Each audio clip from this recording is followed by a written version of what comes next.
ये हमारे लिए गौरव का विषय है कि देश का सबसे बड़ा और दुनिया का किसी भी राज्य से जुड़ा हुआ सबसे बड़ा उच्च न्यायालय हमारे प्रदेश में स्थित है। आज यहां प्रदेश के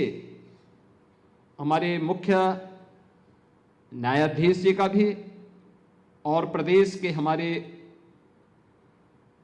इलाहाबाद उच्च न्यायालय और लखनऊ उच्च न्यायालय के हमारे वरिष्ठ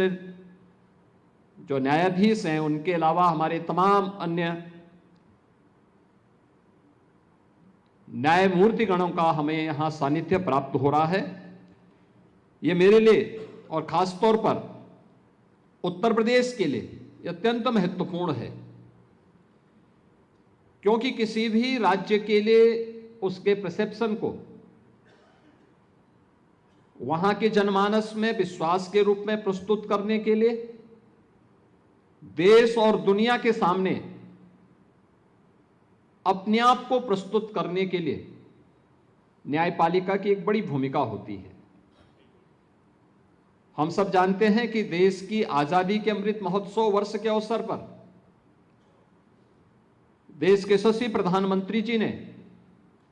देशवासियों को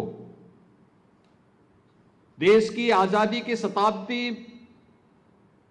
महोत्सव के अवसर पर एक विकसित भारत के संकल्प के साथ जोड़ा था। विकसित भारत कैसा होगा, इसकी शुरुआत हमें अपनी इकाई से प्रारंभ करना होगा। हम राज्य में कार्य कर रहे हैं तो विकसित भारत का विकसित उत्तर प्रदेश, हम लोग जनपद में कार्य कर रहे हैं तो विकसित उत्तर प्रदेश का विकसित जनपद, हम जिस क्षेत्र में काम कर रहे हैं उन क्षेत्रों में केवल विकास की इकाई आर्थिक क्षेत्र में नहीं, बल्कि समग्रता को लेकर के जब चलेगी तो वह समग्रता सबकी खुशहाली का कारण बनेगा, सबकी समृद्धि का कारण बनेगा। और उसका रास्ता प्रारंभ होता है एक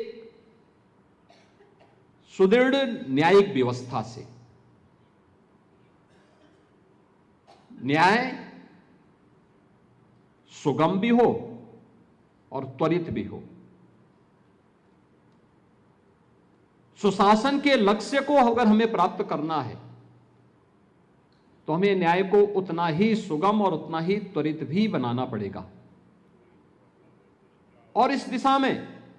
जो प्रयास हुए हैं, मैं यहां पे न्यायिक सेवा संघ के अध्यक्ष जी का उनका वक्तव्य सुन रहा था, देख रहा था कि कैसे गत एक वर्ष में, यानी वर्ष 2024 में अगर हम देखते हैं तो हमारे जनपद और ट्रायल कोर्ट्स में